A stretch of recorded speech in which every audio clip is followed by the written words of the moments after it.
Hi, everyone. My name is Nick Burbules. I'm a member of the International Academy of Education.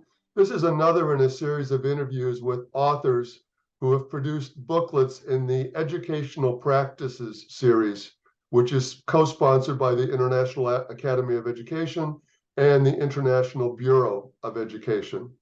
Today's guest is Fernando Reimers from Harvard University. He produced a booklet fairly recently in the series entitled Education and COVID-19, Recovering from the Shock Created by the Pandemic and Building Back Better. It has both a backwards-looking and a forwards-looking dimension, and it's a pleasure to talk with Fernando about his book. Fernando, thanks for joining us. Thank you so much, Nick. I so appreciate that you're doing this series of podcasts and videos to get more people to access these booklets, which I think are one of the wonderful contributions of the Academy to kind of building an epistemic community of people who share some ideas about how do we move education forward based on expert knowledge. So I'm delighted to have the opportunity to speak with you. Yes, as you point out, these booklets are all research-based synopses on issues of educational policy and practice.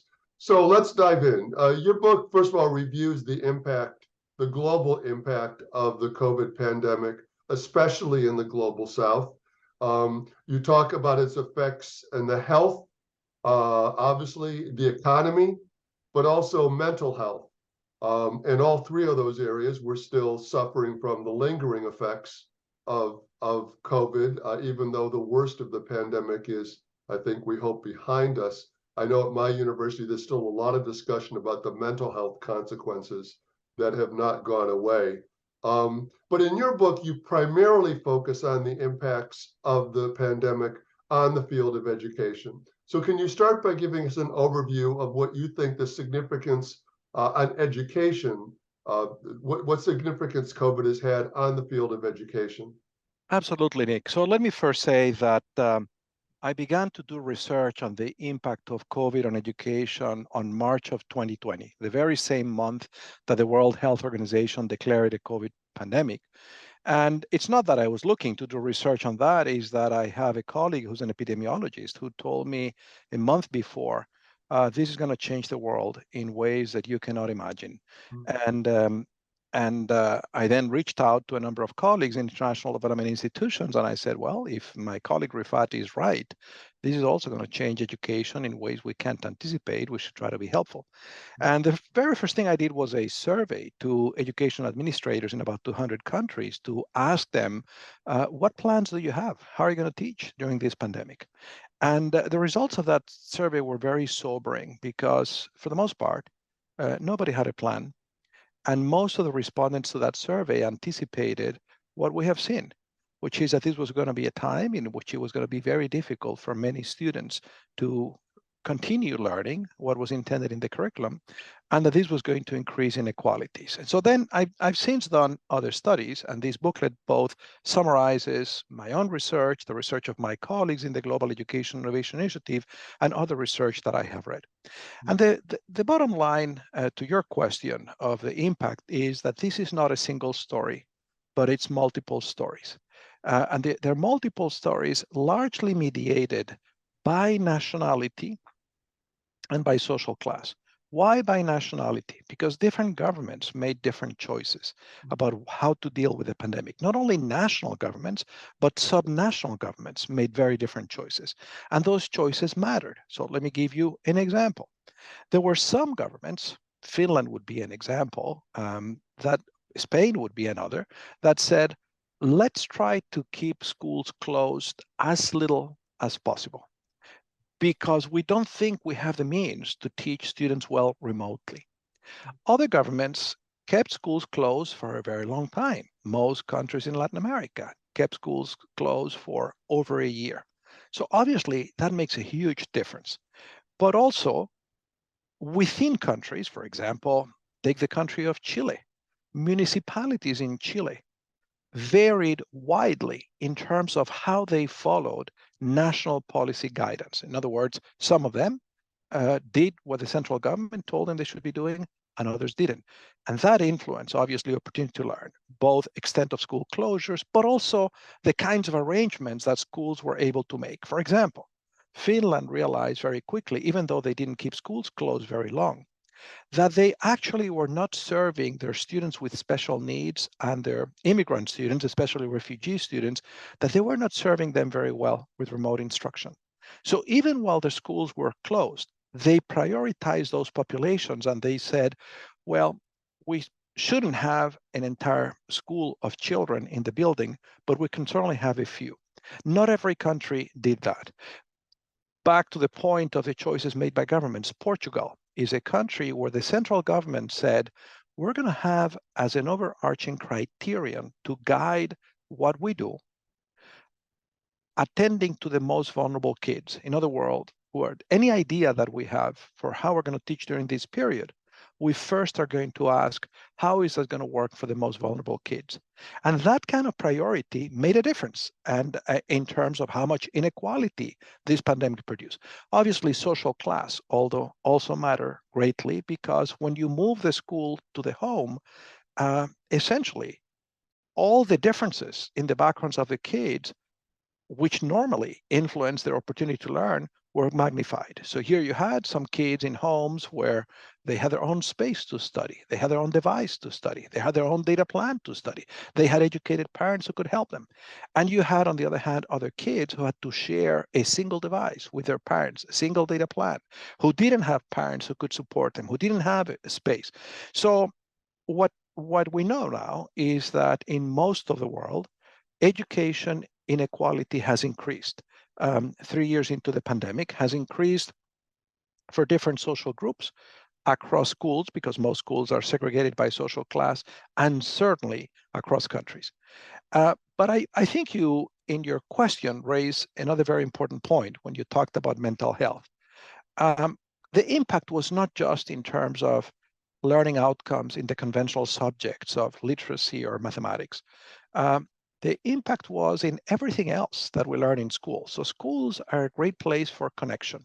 If there is one thing we know about well-being, about mental health, is that one of the drivers of mental well-being is connection with other people. And when the kids were at home, they didn't have that opportunity to connect with other people. Not only that, they didn't have the opportunity to be very physically active, which we know is another foundation of mental health. And so it is no wonder that in a number of countries, suicides among young people have increased, violence have increased. In some countries, especially in highly marginalized communities, and I think this has not so much to do with the actual socioeconomic background, but with the living conditions in those communities that actually made it difficult for the kids to walk about, to exercise, to play, to be with others. There was tremendous violence of some kids against other kids when the schools reopened, or even of kids against their teachers. You know, in some places in Mexico, for example, communities vandalized the schools during the pandemic. They stole everything they could steal. So I do think this pandemic was a big change maker, and I am concerned that we may not be assimilating the gravity of the crisis in its full. I mean, you now hear a lot of people talk about learning loss, and there is this sort of obsession with recovering learning loss. But what most people mean by that is learning loss in language and mathematics. And I don't want to minimize how important that is, but I do think it's a mistake to focus exclusively on that for two reasons. One, because those are not the only outcomes that matter, right? If let's say that we could succeed in helping kids recover their literacy skills and their math skills, but we didn't attend to their social emotional well-being, to their mental health, and these levels of violence continue, I don't think that would be satisfactory. But also, I think the other reason why that focus on learning loss is misguided is because implicitly it assumes that the standard ought to be the education system the way it was in February of 2020, before the pandemic. And we know that for most children around the world, that was a broken system. That was a system designed to fail. It was producing a lot of failure. And so that's why in this booklet, I argue, and you have to keep in mind that the booklet was published about a year ago. In this booklet, I argue that the goal has to be at the same time a threefold goal. Number one, certainly we have to recover learning loss. There's no way around it. And to recover learning loss is not going to be an easy job.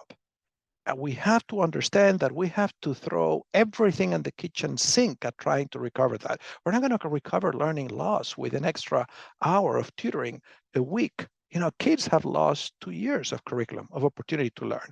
So if we're going to do tutoring, yes, but we need to be doing several hours of tutoring every day. If we're going to do personalized learning, yes, but we need to support the teachers so they can do that well. So that is one objective, no question about it. And we have to go beyond literacy and mathematics. But the second thing we also need to do is we need to make the system more resilient. And we need to make the system more resilient because at the time when we published the book, when I wrote the book, I wasn't convinced that this pandemic was over. I mean, what we were seeing is that there were waves of this pandemic. And even you say that you think the pandemic is over. I hope you're right. I'm wondering if this pandemic, Nick, is ever going to be over. You and I were chatting before this, that as we go to our workplaces, our universities, we're still careful. We're still wearing masks. So it isn't over. And if we were to be sick, we would be home for 2 weeks, which would interrupt our studies. Or if our students were to be sick, they would have to be home for 2 weeks. So I do think we have to build systems that are more resilient to that kind of interruption. And what do I mean by that? Well, we have to be better at building blended systems. I actually have, I imagine you have too, students who actually get sick and have gotten sick. And now I have made arrangements in my classes so that they don't fall behind a full 2 weeks. So there are accommodations for them. But I think every educational institution needs to build that resiliency. And the third thing that I believe we need to do is we need to help the systems be less fragile than they were before the pandemic. And I've been, in some of my writings, talking about the need to have a real education renaissance. I see this moment as a moment in which we face the real shortcomings of our education systems. For example, what the pandemic made very visible is how inadequate our systems were in teaching kids the skills they need to learn independently. You know, why is there all this learning loss? A, because a lot of kids couldn't read with understanding, and because they hadn't developed the executive functioning, the organizational capacity, the intellectual autonomy to basically receive a reading list from their teachers and then go on and work on their own. Well, we have to do that now. It's not okay to go back to the systems that we had. We had to recognize all the shortcomings and try to fix them. It's a tall order, but I think unless we have that level of ambition, we are going to respond to this crisis with a poverty of expectations that, in the best case, is going to bring us back to the flawed systems we had before the pandemic, and perhaps not even that. Yeah, thank you for those comments. It's a nice overview of some of the basic points in the book. I don't think it's over. I don't think the pandemic is over. I hope that the worst of it is over, partly because of vaccines. Obviously, the death rate isn't what it was at the worst, thank goodness, for people who do get the vaccines. You've touched on a number of issues here that I want to kind of come back around a second time. I think you're absolutely right that the focus, there's just a paper that just came out that argued that it was a meta-analysis of research studies across 15 different countries that argued that the average learning loss was about a third of a year, learning deficit learning loss. But of course, it's an average. Both within and across countries. And like all these sorts of averages, we know that that means that for some groups in some parts of the world, the loss was less than a third of a year.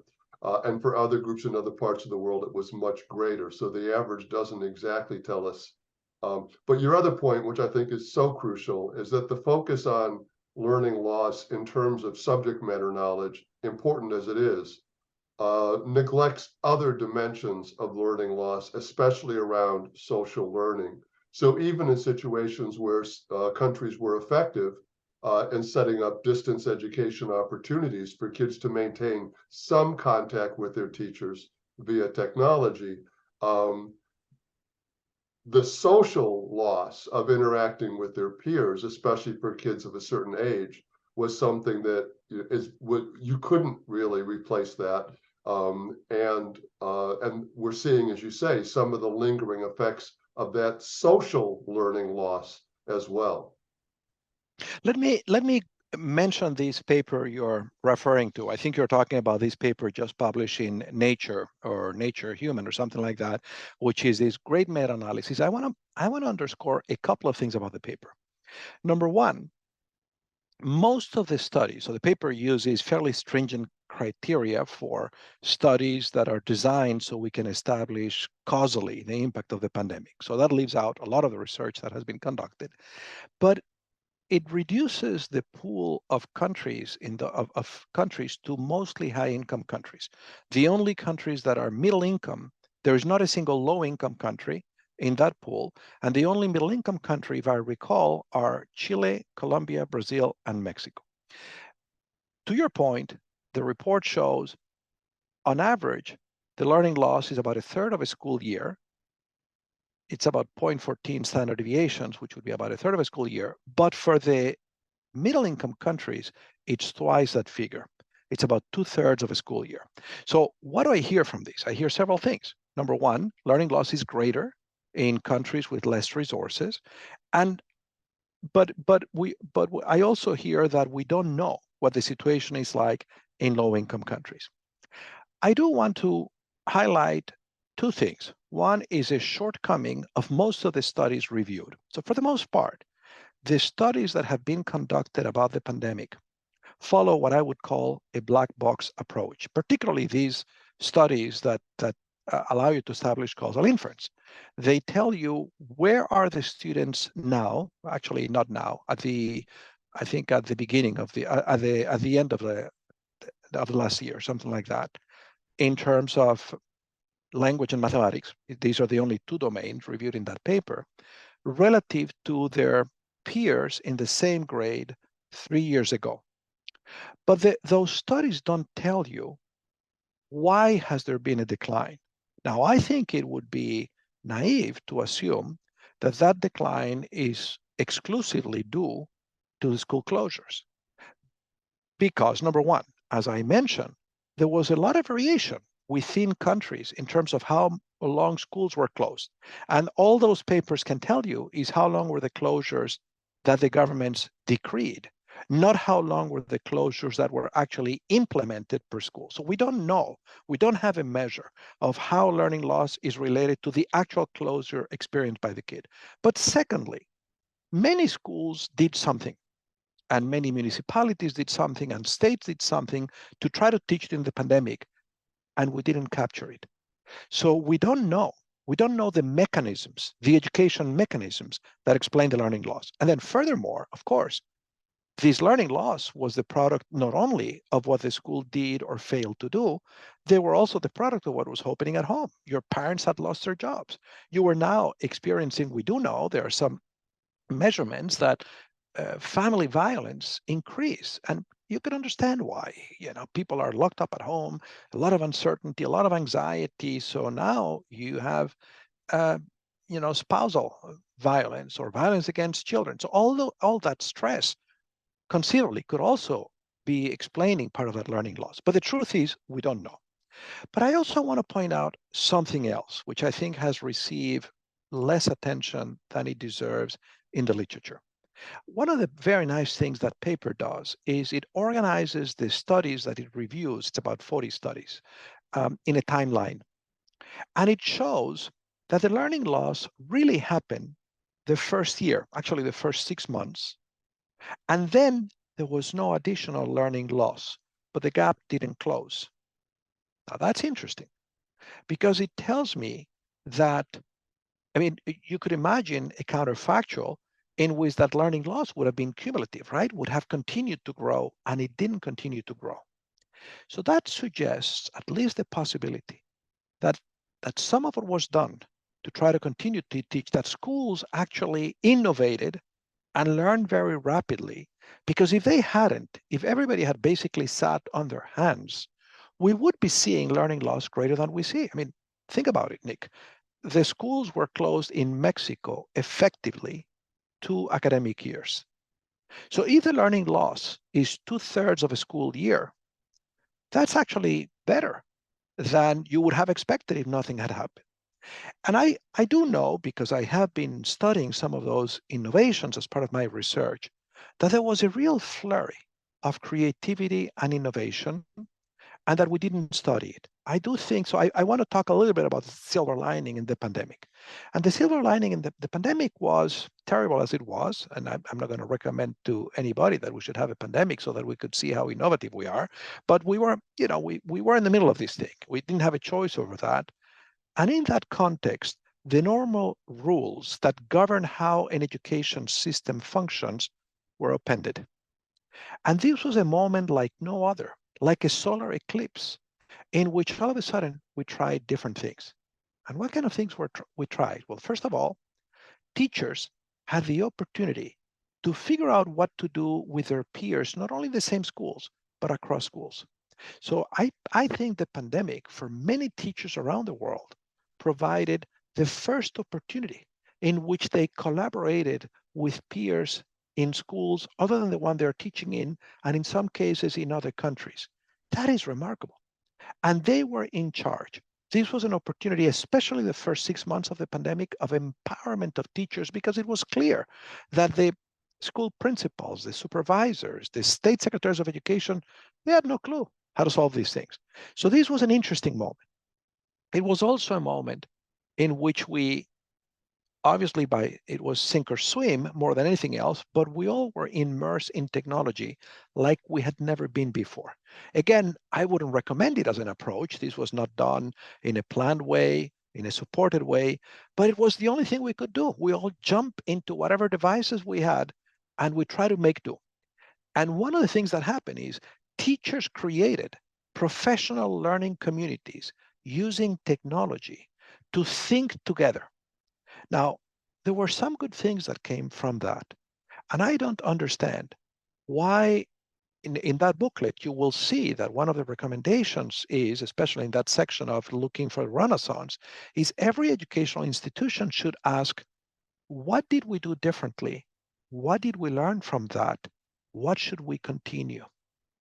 What I have observed in some systems, if I had to, this is more an appreciation than an informed observation, that there was more innovation in the first 9 months of the pandemic than in the entire second year of the pandemic. I think in the second year of the pandemic, there was an effort on the part largely of educational administrators to try to bring education systems back to normal, even though we couldn't bring them back to normal. There was nothing normal about this second year. But there was an attempt of trying to reconstitute the organization of schooling the way we knew it was supposed to work, as opposed to seeing the pandemic as an opportunity to show us perhaps an even better organization of schooling. So in my view, the traditional organization of schooling actually disempowers teachers and puts many teachers in a position where they're supposed to be subordinate to their hierarchical superiors, as if their hierarchical superiors knew better how to teach their kids. I think we have yet to see the evidence that this is true. The pandemic essentially created a context in which it wasn't possible to sustain that stance. And we tried something new, I believe perhaps with good results. But why aren't we interested in, at a minimum, asking what did we do differently? And was it a good idea? So anyway, a long answer to your question. I now forgot what the question was, but I do think that it could have been worse. And we shouldn't lose sight of the fact that there were good things that happened during this pandemic.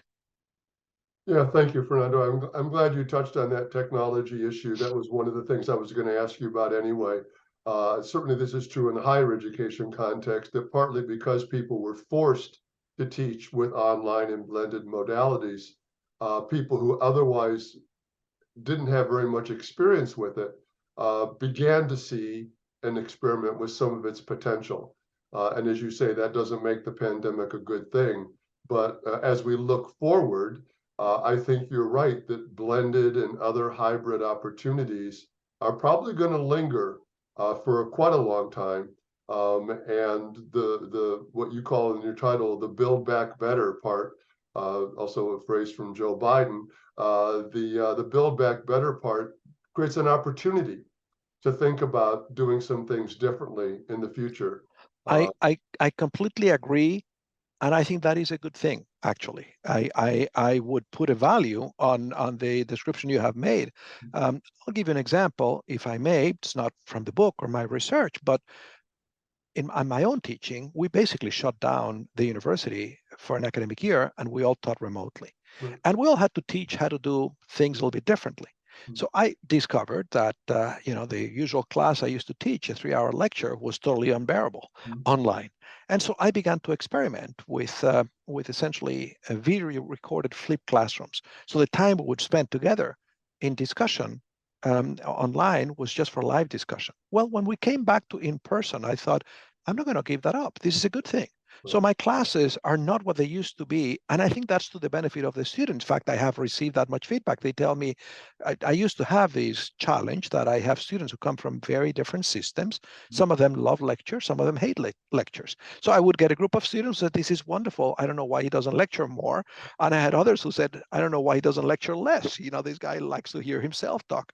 Well, now with a flipped classroom model where I do this recording and students view it before we come to class, I have some students who tell me, you speak too slowly for my taste. I put you at 2x. And others say, this is terrific because I can watch you when I'm exercising. And others say I can repeat it. So I don't know that I would have ever done that had it not been for the pandemic. But I think what is important is that opportunity, because we all discover that it doesn't really take very much technology. I mean, obviously, you need to have connectivity for your students to be able to do that. But assuming you have that, the possibility of doing a flipped classroom is within the reach of many more educators than were using it before. And I think that's a good thing. Yeah. Thank you for that. So for all the misery and suffering of the COVID pandemic, let's end things on that more positive note. I want to remind people that there's a link to the booklet with the video. There's a great deal in this rich booklet that we did not get a chance to talk about in this interview. Fernando, thank you so much for taking the time to talk with us today. It's a pleasure to interact with you. Thank you so much, Nick. I enjoyed our conversation very much. Take care.